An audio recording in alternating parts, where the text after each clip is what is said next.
Bueno, muy bien, vamos a seguir repasando los temas de agenda de la provincia de Buenos Aires, como hacemos siempre, por supuesto con la presencia de los protagonistas. En este caso, el invitado de esta noche es el secretario de Derechos Humanos de la provincia de Buenos Aires, Santiago Cantón, un hombre que estuvo por estas horas mencionado porque, bueno, acompañó a María Eugenia Vidal en su viaje a Estados Unidos y además porque también estuvo ahí como, bueno, mencionado en lo que tiene que ver con algunos movimientos que hubo últimamente en el gabinete. Santiago, buenas noches. ¿Cómo le va? Gracias por venir. No, gracias por la invitación. Bueno, ahí en algunos corrillos y pasillos de la gobernación se hablaba que estuvo, bueno, además de acompañar a María Eugenia Vidal, tuvo también algo que ver con estos últimos cambios en el gabinete o alguna intervención. No, la verdad que no tuve absolutamente nada que ver. Bueno, pero de todas maneras se posiciona como un hombre... Me enteré por las noticias yo de eso directamente, no tuve nada que ver y tengo un enorme respeto por el exministro Maíquez, no, absolutamente nada que ver. Bueno, está bien. Demasiado tiene con los derechos humanos, ¿no? Así es un lugar difícil por dos cuestiones, me parece a mí. Vamos a tratar de analizarlo juntos. Digamos, la bandera de los derechos humanos fue una bandera, digamos, que asumió como muy fuerte el kirchnerismo, el gobierno que se fue en los últimos años, y a caso contrario presentaban a Cambiemos como que lo iba a abandonar o iba a arriar esas banderas. Digamos, desde ese lugar, ¿cómo se planta la gestión suya en la provincia de Buenos Aires, digamos? A ver, en primer lugar, la bandera de los derechos humanos es una bandera del pueblo argentino levantada por primera vez con fuerza por Raúl Alfonsín. Y creo que eso no lo tenemos que olvidar. El primer cambio importante que se da en materia de derechos humanos en Argentina y que pasa a ser un ejemplo mundial a lo largo de las últimas 3 décadas fue gracias al juicio de las juntas que hace Raúl Alfonsín. Indudablemente el kirchnerismo profundiza esos juicios de una manera realmente, debido a la ley de obediencia debida de punto final, que hubo que hacerle cambios. El kirchnerismo deroga esas leyes, la Corte Suprema las deroga, el Congreso deroga y se avanza en los juicios, que es un ejemplo a nivel mundial en todo el mundo lo que se está haciendo en Argentina en esa materia. ¿Usted desde su lugar en organismos internacionales se lo veía así o era algo que se vendía acá adentro para el lugar interno? En particular, el tema de los juicios, no el todo el tema de derechos humanos, pero el tema de hacer los juicios a los responsables de torturar, desaparecer, de las ejecuciones extrajudiciales.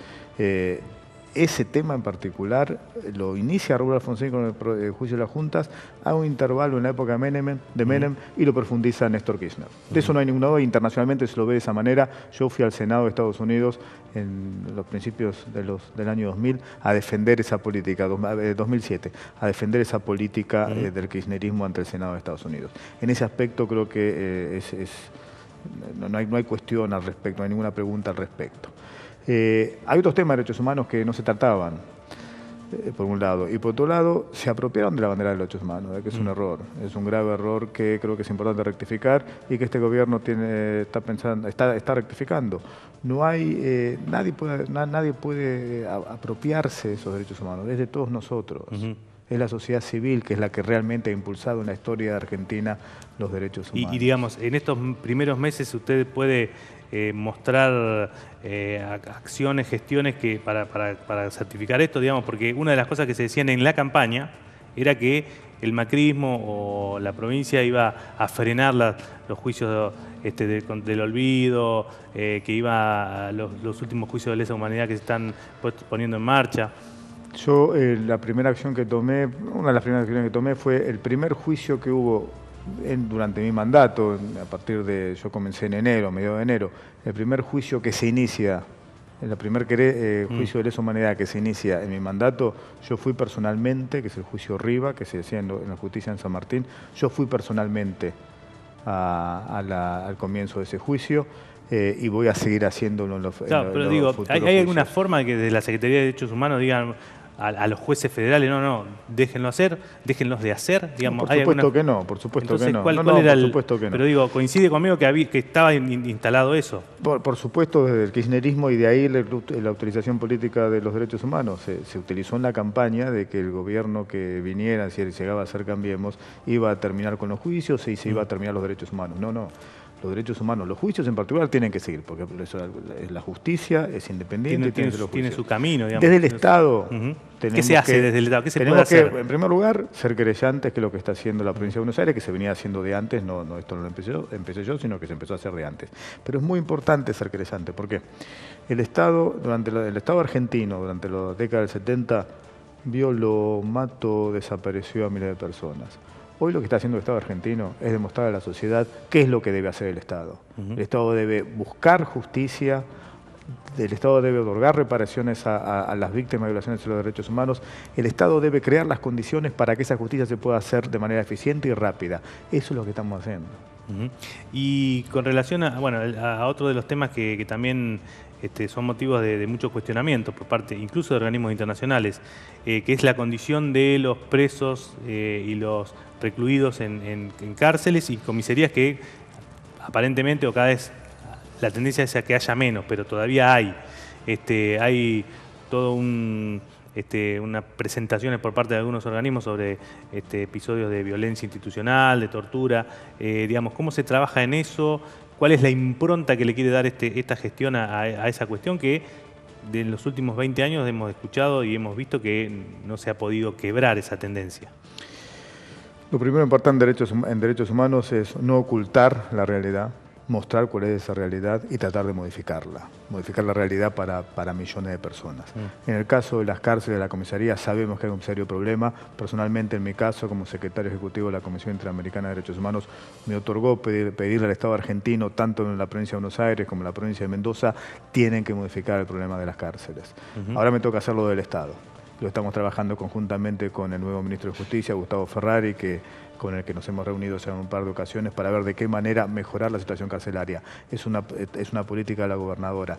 Ya ha comenzado, ya se ha modificado, por ejemplo, uno de los graves problemas que había con las cárceles, que era la alimentación. Ya se ha comenzado a trabajar en eso y se va a seguir avanzando. ¿Qué modificaciones ha habido en el tema? En primer lugar, el tema fue la alimentación, que había serios problemas de cómo era distribuida la alimentación y qué tipo de alimentación estaba llegando a las cárceles. Problema que también está sucediendo en las comisarías y que con el ministro ¿tienen veedores o tienen resolverlo. Gente que puede recorrer? En la Subsecretaría de Protección, una de las primeras medidas que empezamos a hacer, la Subsecretaría de Protección de la Secretaría de Derechos Humanos visita por lo menos 2 cárceles por semana.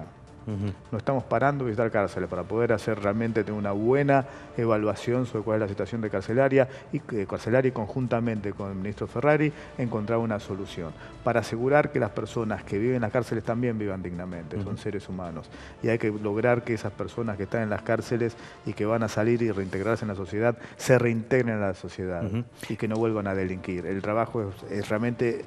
No hay soluciones mágicas en derechos humanos, ¿no? Esto va a llevar tiempo, pero hay que empezar. Claro, con los organismos que hacen las denuncias, las ONGs y demás, ¿tienen contacto con el CELS, con la PDH? Siempre tuve excelente relación con todos los organismos de derechos humanos en Argentina, no veo por qué se va a modificar ahora. Obviamente ellos tienen que criticar muchas veces la actuación que hago, que puedo hacer desde el Estado, y espero que lo hagan porque esa es su función, pero las soluciones las vamos a encontrar trabajando con ellos, no enfrentándolos.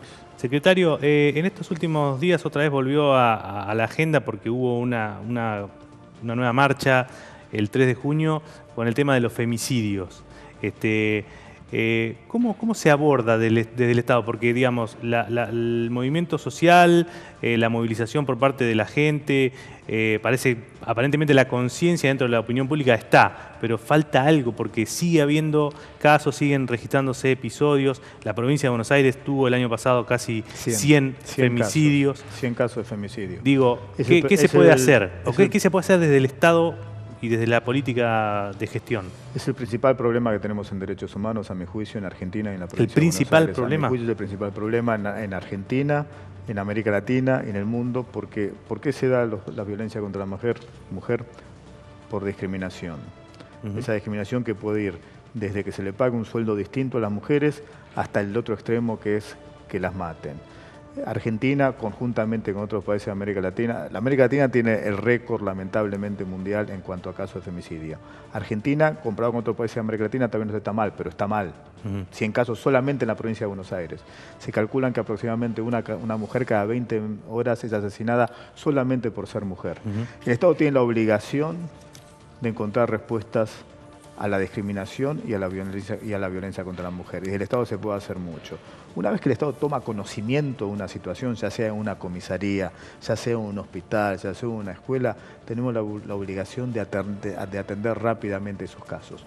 No lo puede hacer solamente la Secretaría de Derechos Humanos, y por eso estamos trabajando conjuntamente con el Ministerio de Salud, que es fundamental, con el Ministerio de Desarrollo Social, que es fundamental, seguridad y también con justicia, para encontrar soluciones conjuntas que podamos empezar a caminar en ese sentido. Nuevamente, claro, no hay soluciones mágicas. Claro, sí, porque uno percibe que las movilizaciones y toda esta cuestión mediática, incluso que se ha dado con lo Ni Una Menos, está bastante instalada, pero parece que los casos, cuando uno revisa los casos, siempre hay como una falla en lo que son los entes estatales, ya sea la comisaría que no tomó la denuncia. Una vez que el Estado tuvo conocimiento por algún motivo, es porque el Estado falló. Hay dos etapas. Antes y después que el Estado tome conocimiento. ¿Se puede hacer algo para estar antes, para prevenir? ¿Qué se puede hacer? ¿Cuáles serían las tres medidas? Promoción. Promoción es fundamental, que se haga mucha más promoción para que las personas puedan saber que el Estado va a apoyarlas y va a responderlas. ¿Qué pasó en el año 2015? Yo esto siempre lo planteo porque realmente me llamó la atención cuando me enteré. Hubo 6.000 llamadas a los teléfonos de emergencia que no fueron contestadas por falta de operadoras. Y eso se dio en un contexto... 6.000 llamadas que al 911 o a otra. De mujeres que llamaron al 0800 por violencia de género, que no fueron respondidos en la provincia de Buenos Aires, que no fueron respondidos porque no había operadoras. Y eso se da en el contexto de una ley de emergencia. ¿Y quién tenía que Hay que proporcionarlo al gobernador anterior? Pero ¿eso quién dependía? ¿De seguridad, de justicia, de derechos humanos? ¿De quién dependía? Y esto lo he reiterado muchas veces, tanto la Secretaría de Derechos Humanos como otros ministerios, la línea la baja el gobernador. Y en la provincia de Buenos Aires no hubo política de derechos humanos. El que tiene que responder eso es el gobernador anterior. Bueno, a usted ahora, esos call centers ya están funcionando, por ejemplo, o esas... Por lo menos se está trabajando conjuntamente con Nación para encontrar una forma que tanto a nivel nacional, a nivel provincia, se pueda responder de manera, no solamente responder la llamada de teléfono, que ya es un primer paso. La llamada de teléfono tiene que seguir con un plan desde el gobierno que tenga la atención médica, que tenga atención psicológica, que tenga la policía inmediatamente participando, que esté la justicia participando en caso de que es necesario tomar una solución por el lado de la justicia. Y el resto de los instrumentos, el primer paso, la Secretaría de Derechos Humanos ¿tiene esa responsabilidad o va...? Sí, por supuesto que estamos diseñando un plan para presentarle a la gobernadora en las próximas semanas para que anuncie de políticas específicas que se van a tomar desde la provincia de Buenos Aires para atender esta problemática.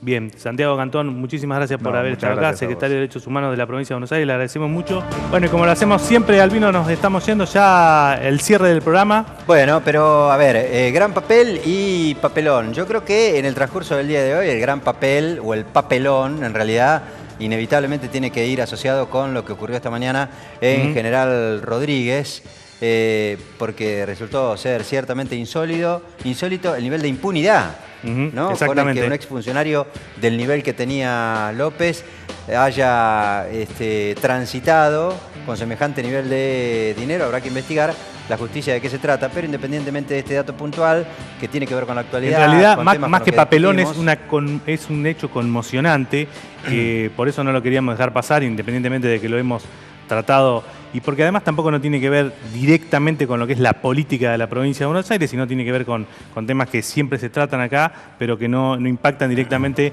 en lo que es nuestra agenda de toda la semana. De todas maneras, como coincido plenamente con vos, que es el tema, digamos, del día que nos estalló, digamos, excluyente, digamos, en esta jornada de hoy, pero nosotros y la producción tenía preparado, como siempre, un papel el gran y el papel, papelón. ¿Qué es este? A ver, vamos a ver el gran papel para el día de hoy.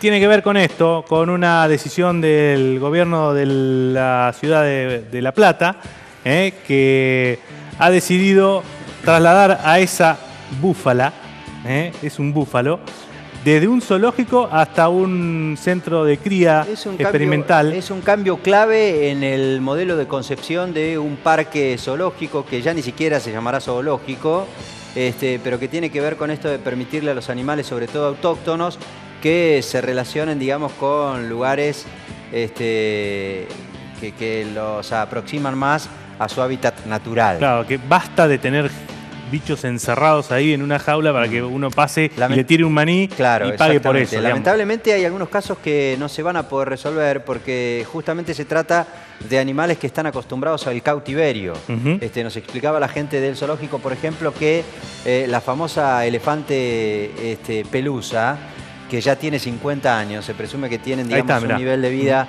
de 70 años, es prácticamente imposible poder liberarla a un lugar que se parezca porque va a sufrir más. Porque no está acostumbrada básicamente a alimentarse. Es decir, ni siquiera puede determinar cuál es la vegetación de la que puede comer, no distingue una planta venenosa de la que no lo es. O lo mismo ocurre con los felinos, que tienen que procurar en un lugar, digamos, parecido a su hábitat natural, su propio alimento y no saben cazar, justamente porque han sido criados en cautiverio. Lo cierto es que entonces va a haber una especie de cambio y el zoológico, tal como lo conocemos, desaparecerá para ser una especie de paseo donde uno pueda ver animales más o menos viviendo en una forma natural. Así que ese es el gran papel que le hemos concedido. Y esta semana, Albino, la gobernadora María Eugenia Vidal fue la protagonista con su firma y en el boletín oficial de lo que la producción de este programa ha considerado que es el papelón de la semana. Es que lo fue inevitablemente, porque en el medio de una discusión que había a nivel nacional acerca de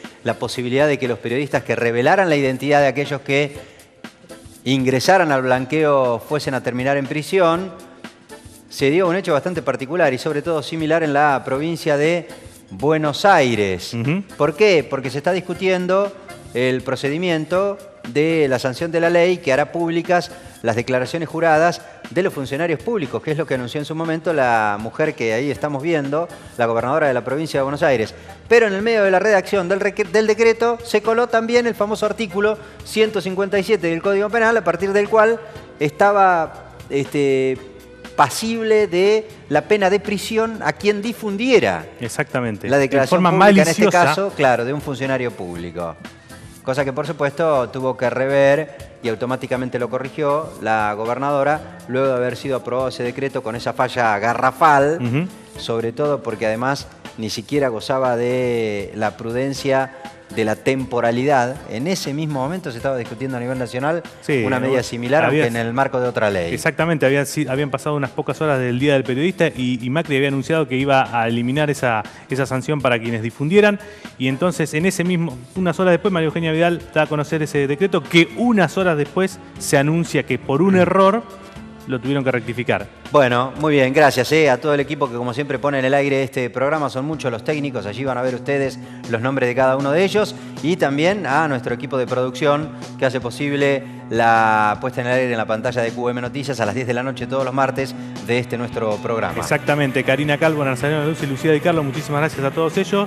Y también a Raúl Sayán que nos viste todos los martes. Muy bien, hasta el próximo a las 10 por la pantalla de QM Noticias.